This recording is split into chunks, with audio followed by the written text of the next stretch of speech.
नमस्कार। आइए सबसे पहले बात करता हूँ आपकी कनिष्ठा उंगली के बारे में। कनिष्ठा उंगली ज्ञान की उंगली, और ज्ञान की उंगली यहाँ पर यदि मैं देखता हूँ तो अपने आप में सूर्य के पहले कट तक नहीं पहुँची, यानी कि सूर्य की उंगली के जब पहले कट तक नहीं पहुँचती ये उंगली, तो ऐसा समझ सकते हैं कि आपके जीवन के अंदर एक समानता नहीं रहती। आपके जीवन में अप डाउन का सामना करना पड़ता है और काफ़ी संघर्ष करने पड़ते हैं। उस संघर्षों के बाद आपको सफलता मिलती है। साथ ही साथ आपको जल्दबाजी में कोई निर्णय नहीं लेना है। जल्दबाजी में निर्णय लेकर नुकसान के संकेत भी इन उंगलियों के ऊपर बने हुए हैं। बात करता हूँ उसके बाद में सूर्य की उंगली के बारे में। सूर्य की उंगली जहाँ पर यश के और मान सम्मान के लिए जानी जाती है, तो वहीं पर जब इस प्रकार की ये बीच में एक बहुत बड़ा गैप बन जाता है तो इसको कहते हैं कि व्यवहार में चिड़चिड़ापन रहना और साथ ही साथ सम्मानजनक नौकरी ना मिलना। यानी कुल मिलाकर किसी भी क्षेत्र में कार्य करते हैं तो वहाँ पर कोई सम्मानजनक तनख्वाह नहीं मिलती, कोई सम्मानजनक कार्य इतना नहीं होता और कोई विशेष रूप से सम्मान भी आपका वहाँ नहीं होता। तो यहाँ कुल मिलाकर के राज्य सरकार से सहयोग की कोई चीज़ नहीं, साथ ही साथ चरित्र के प्रति किसी भी प्रकार की कोई कमी नहीं है। आइए बात करता हूँ यहाँ पर मैं आपकी शनि की उंगली के बारे में। शनि की उंगली, और यहाँ पर मैं शनि की उंगली को देखता हूँ तो शनि की उंगली में भी दो कट ऊपर नीचे मुझे नज़र आए। जब उस प्रकार की स्थितियों वाले कट होते हैं तो ऐसा कह सकते हैं कि जो धन के आगमन हैं उनके अंदर जटिलता रहती है, कठिनाई रहती है, और उस कठिनाई के बाद जैसे स्तर का आप धन चाहते हैं वैसा धन नहीं, और कुछ ना कुछ आप कह सकते हैं कि रोग का सामना भी चलना पड़ता है। आइए बात करता हूँ बृहस्पति की उंगली के बारे में। बृहस्पति की उंगली, और अच्छी बात यह है कि जैसा उन दो उंगलियों पर पूरा कट मिला तो यहाँ पर ये कट थोड़ा बीच तक ही मिला। यानी इस प्रकार का कट जब हो तो पति के साथ व्यवहारिक रिश्ते, बोलचाल के रिश्ते अच्छे नहीं रहते हैं, और उसकी वजह से जो वैवाहिक जीवन है उसके अंदर जो अच्छी उत्तमता रहती है वो आपके पास मौजूद नहीं रहती। चलिए आपके सीधे हट पर चलता हूँ, वहाँ पे यहाँ से मैंने दिख रखी हैं बाकी रेखाएं, उनको वहाँ पे बोल दूंगा। आइए बात करता हूँ बुध पर्वत के बारे में। आने वाले भविष्य में क्योंकि आप धन का आगमन चाहती हैं और यहाँ पर हल्की हल्की रेखाएं आपको सपोर्ट भी कर रही हैं, यानी कि आप यदि चाहें और जिस क्षेत्र में जाना चाहें उस क्षेत्र में जाकर के आप धन की प्राप्ति कर सकती हैं, आप धन के आगमन बना सकती हैं, संतान का सुख सहयोग आपको मिलेगा। सूर्य के पर्व से नीचे से अगर कुछ स्वतंत्र ट्रायंगल मिलता तो बहुत अच्छा होता। ट्रायंगल बना लेकिन स्वतंत्र नहीं है, उसके अंदर भी कुछ रेखाएं हैं हल्की हल्की जो स्वतंत्र ट्रायंगल नहीं दिखलाती। यानी कुल मिलाकर इस प्रकार से काट करके और जब घुमावदार साइड में रेखा चली जाए तो आपके जीवन के अंदर ये वो चीज़ है जो बताती है कि आपको जो नौकरी मिलेगी वो कोई बहुत उच्च क्वालिटी की नहीं मिलेगी, बस आप अपना उससे काफ़ी कुछ अपना स्वयं का खर्च चला सकती हैं, जोड़ नहीं पाएंगी। अब बात करता हूँ उसके बाद में धन के पर्व के बारे में। धन का पर्व और धन के पर्व पर भाग्य रेखाओं का रूप, और साथ ही साथ वो दीप बन कर के एक दूसरे से शाखा कट जाएं, तो यानी कि वही स्थिति जो मैंने सूर्य के पर्व से बोली और वही स्थिति यहाँ पर नज़र आई। यानी कि आपके धन की स्थिति बहुत ज़्यादा मजबूत नहीं, आपके कमाने के अनुसार। ये मैं आपके कमाने के अनुसार कर रहा हूँ, भाग्य के हिसाब से नहीं कर रहा। भाग्य तो आपका टलता ही रहेगा, आप ना भी कमाएंगी तब भी। अब बात करता हूँ इसके बाद में सीधा बृहस्पति के पर्व पर। बृहस्पति के पर्व से ये वाली एक रेखा जब इस तरह से निकल कर के बृहस्पति पर्व को पहुँचती है तो इसे कहते हैं बृहस्पति से निकलकर शनि रेखा। यानी कि अपने ज्ञान के द्वारा कई लोग टीचिंग करते हैं, कई लोग ज्योतिष करते हैं, कई लोग गणितज्ञ हो जाते हैं। तो कुल मिलाकर के ये वो रेखा है जो बताती है कि आप अपने बच्चों की जिम्मेदारी पूरी कर सकती हैं, और कुल मिलाकर के जो जीवन की जटिलता हैं उनमें कुछ सहयोग कर सकती हैं। ऐसा बृहस्पति पर्व है। पति से किसी भी प्रकार का अलगाव का चिन्ह यहाँ नहीं मिला, संतान से सुख सहयोग आपको प्राप्त होगा। देखिए आपकी हृदय रेखा बहुत ज़्यादा विचलित है। हृदय रेखा को देखता हूँ, यहाँ पर हल्का सा दीप, यहाँ पर कटने वाली रेखाएं, आगे भी यहाँ कटने वाली गिरने वाली रेखाएं। यानी मन के अंदर बेचैनी और हर वक्त मन के अंदर कुछ ना कुछ ऐसा लगता है जिससे मन दुखी रहता है, मन परेशान रहता है, अपने आप में खुश महसूस नहीं करते। ऐसी यहाँ रेखाएं। रोग की बात करूँ तो कोई बड़े रोग के संकेत नहीं है, लेकिन मन यहाँ पर प्रसन्न नहीं। और हृदय रेखा का कहीं ना कहीं संबंध हृदय से संबंधित पति से होता है, क्योंकि पति हृदय से जुड़ा हुआ होता है, बच्चे हृदय से जुड़े होते हैं। तो यहाँ अभी बच्चे इतने बड़े नहीं हो सकते, इसलिए यहाँ कुल मिलाकर के पति के साथ वैचारिक मतभेद जैसी स्थिति जरूर दिखलाई पड़ती है। इसके बाद यहाँ भी मंगल पर्व से इस तरह से रेखाओं का निकलना और यहाँ से निकलना और यहाँ से निकलना, ये वो चीज़ें हैं जो आपको बताती हैं, ये पक्की रेखा मंगल पर्व से अंदर से निकलती है तो ये व्यक्ति को मांगलिक बनाती है। तो बहुत सारी डिस्टर्बेंस यहाँ रेखाएं और मंगल पर्व से निकल कर के ये रेखाएँ आती हैं, इनको कहते हैं कर्म रेखा।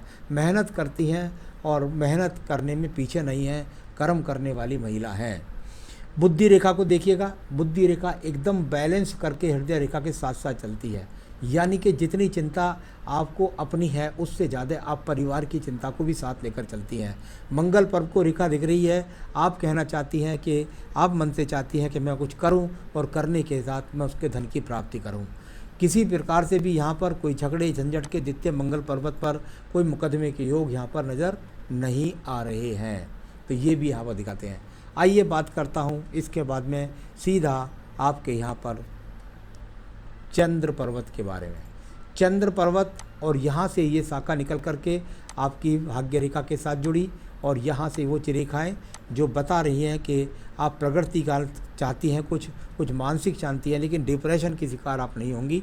इस प्रकार की मजबूती ज़रूर है, लेकिन यहाँ चिंताएँ और साथ ही साथ कुछ ना कुछ योजनाएं दिमाग के अंदर उमड़ रही हैं, इस प्रकार को दिखलाने वाली ये रेखाएं भी हैं।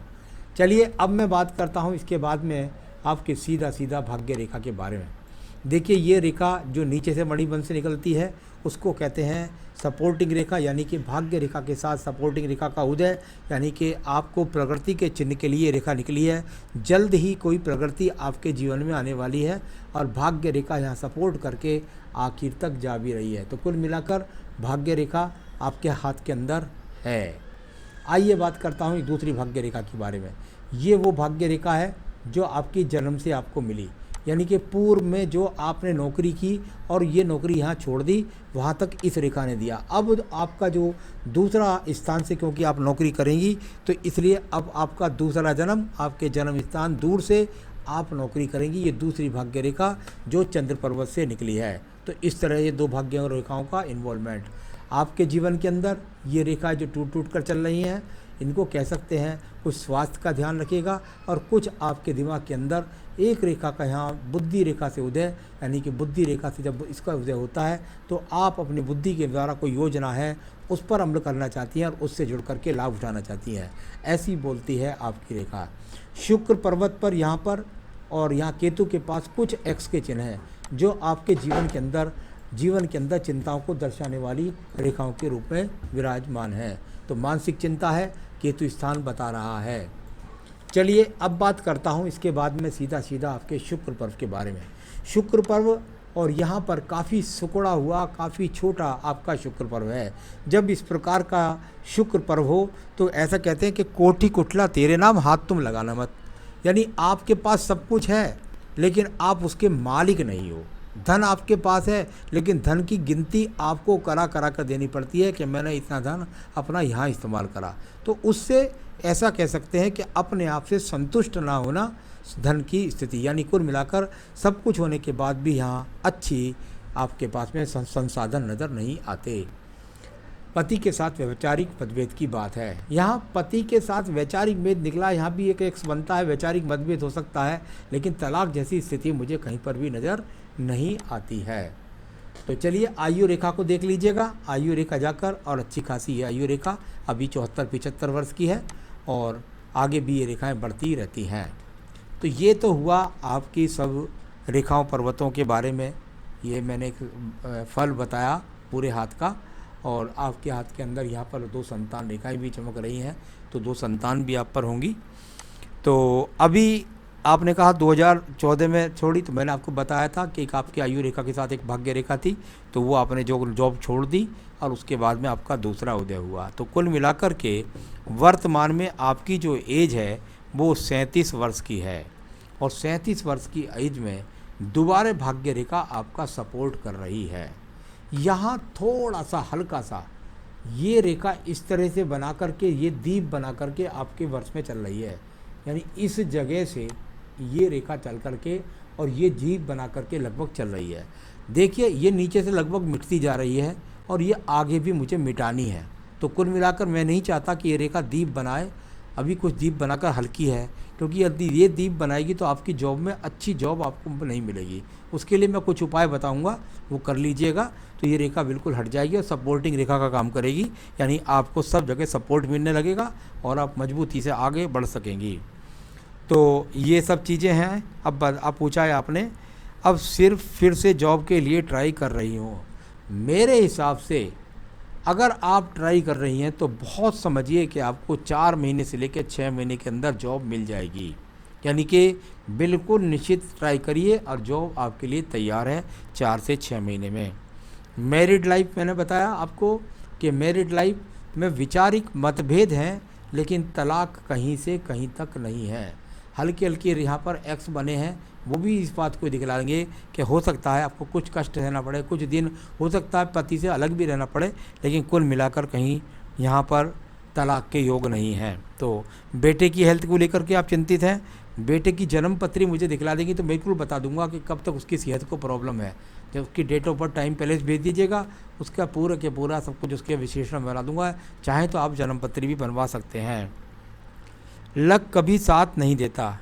देखिए, जहाँ तक सवाल है लक का, तो अभी मुझे लगता है कि अभी आप धीरे धीरे आगे बढ़ेंगी। अभी मैं इतना ज़्यादा आगे तक नहीं बोल सकता कि आपको बहुत ज़्यादा लक साथ देगा, लेकिन मैं इतना ज़रूर कह सकता हूँ कि आपको जॉब मिल जाएगी। जब मैंने कह दिया 4 से 6 महीने मिल जाएगी, और वो धीरे धीरे ही आप प्रगति पथ पर आगे बढ़ेंगी। कुछ उपाय भी हैं, वो भी कर लीजिएगा। कोई जेम स्टोन पूछा है आपने, बता दूंगा मैं आपको। बाकी आपको जो अच्छा लगता है बता दिए। तो मैंने सारी हाथ की रेखाओं के बारे में, पर्वों के बारे में, सभी चीज़ों के बारे में आपको बताया। अब मैं बताना चाहूँगा कि आपका वैवाहिक जीवन भी सुखी हो, आपको संतान सुख भी मिले, आपको जॉब जल्दी से जल्दी मिले, और जॉब में सम्मान भी आपको प्राप्त होता रहे। तो इसके लिए आप क्या करें? इसके लिए आपको एक बेहतरीन सा सबसे पहले पन्ना पहनना पड़ेगा। एक बेहतरीन सा पन्ना जरूर पहनना पड़ेगा आपको, अपनी मानसिक शांति के लिए, मजबूती के लिए, जहाँ नौकरी करें, और दृढ़ निश्चय लेकर के सही रूप से तरक्की प्राप्त करें। इसके लिए एक बेहतरीन सा पन्ना पहन लीजिए। आपको मिल जाए तो ठीक है, नहीं तो मैं आपकी अंगूठी बना करके आपके पास, आपको मुझसे कह देंगे तो मैं आपको सैंपल दिखला दूंगा, उसकी फिर नक की अंगूठी बना करके आपको भेज दूंगा। तो ये पन्ना एक बेहतरीन सा पन्ना है। आपको जो करना है वो बता देता हूँ। देखिए, सबसे पहले यहाँ पर आपका बृहस्पति कमज़ोर है। बृहस्पति जब कमज़ोर होता है तो संतान बीमार रहती है। बृहस्पति जब कमज़ोर होता है तो पति का सुख नहीं मिलता है। बृहस्पति जब कमज़ोर होता है तो नौकरी नहीं मिलती है। ये सभी लोग मोटे रूप से जानते हैं। तो आपको बृहस्पति को तो पूजा से मजबूत करना है, यानी ओम ब्रह्म बृहस्पति नमः की 3 माला का जाप रोजाना करिए। साथ ही साथ अगर बृहस्पति के व्रत रख सकती हैं तो बहुत ही अच्छा, नहीं तो पूरी उम्र आपको बृहस्पतिवार के दिन आपको वही गुड़ चने का भोग लगा करके बृहस्पति देव की मूर्ति यहाँ घर सामने रख करके और उनके पाठ को पढ़िए। ऐसा ना करें, मंदिर जाना चाहें तो मंदिर भी जा सकती है। तो बस इतना करें, जीवन में सुखी रहें, यही मेरी शुभकामनाएं। नमस्कार।